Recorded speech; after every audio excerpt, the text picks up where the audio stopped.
अमावस्या आ रही है। आप सभी को पता है कि ये सर्व पितर अमावस्या है, जिसका बहुत विशेष महत्व है।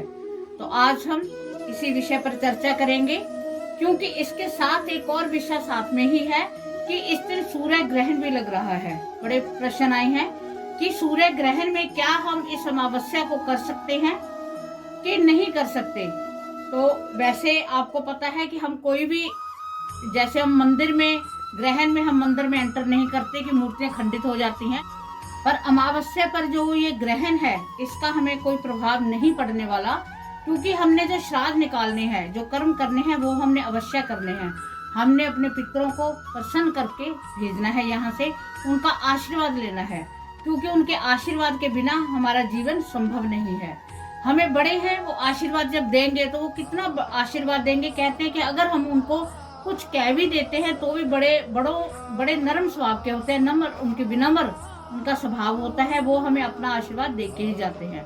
आपने इस दिन अपने दक्षिण दिशा में काले तिल डालकर आपने जल डालना है, पूर्वजों का नाम लेकर सिर ढककर, ठीक है।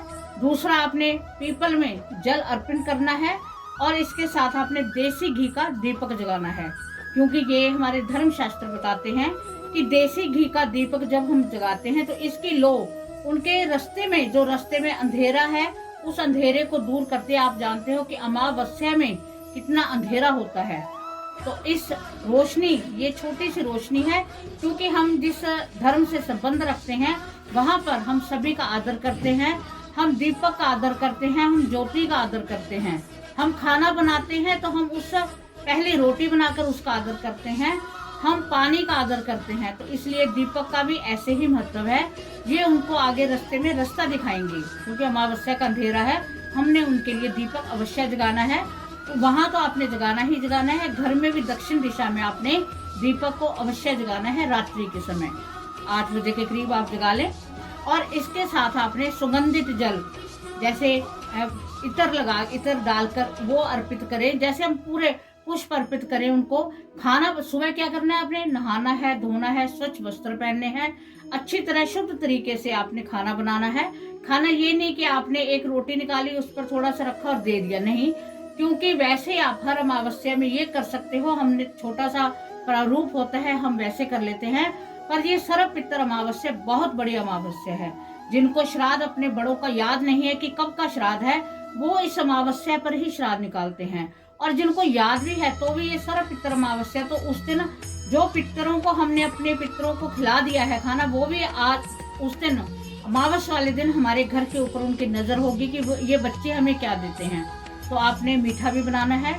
आपने जो आप वो खाते थे, पूरी बनाओ, आप हलवा बनाओ, खीर बनाओ, सब्जी बनाओ, रायता बनाओ, जो चीज आप चाहते हो, उसके साथ फ्रूट रखो, दूध रखो, जो भी आपने करना है, बड़ी विधि पूर्वक से उनका श्राद्ध निकालिए और उनको दिए। अगर जिन्होंने अपने पितरों का पहले, जिनको तिथि का नहीं मालूम था, वो ब्राह्मण को बुलाकर खिला सकते हैं, उनको ये सब कुछ दे सकते हैं। उनको साथ में दक्षिणा देनी है और ये प्रार्थना करनी है। जब आपके घर में ब्राह्मण खाना खाने के लिए बैठ गए, तो आपने ये नहीं सोचना कि ये हमने, मान लो कि कोई पंडित का नाम, मान लो कोई हरिराम है, तो ये हरिराम खाना खाने के लिए आया, आपने ये नहीं सोचना।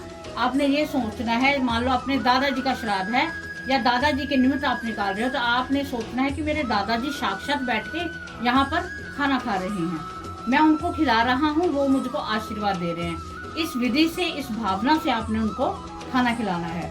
उसके बाद में आपको मैंने ये बता ही दिया है कि सुगंधित जल आपने छिड़कना है, और अपने रात को जब दीपक जगाना है, आपने ये पितर चालीसा भी डला हुआ है, पितर श्लोक भी अपने इसमें डला हुआ है, डिस्क्रिप्शन में भी आपको मिल जाएगा, वो आपने उस दिन अवश्य चलाना भी है और सुनना भी है।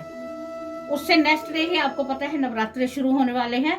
कहते हैं कि जब पितर देव खुश होके जाते हैं तो वो माँ जगदम्बा से जाके प्रार्थना करेंगे कि मेरे बच्चों ने मुझे खुश करके भेजा है, आप भी उनके घर में जाइए और वो आपको भी ऐसे ही प्रसन्न करेंगे जैसे मैं अपने बच्चों से तृप्त होकर आया हूँ। तो आप देखना, माँ जगदम्बा आपके घरों में साक्षात विराजमान होंगी।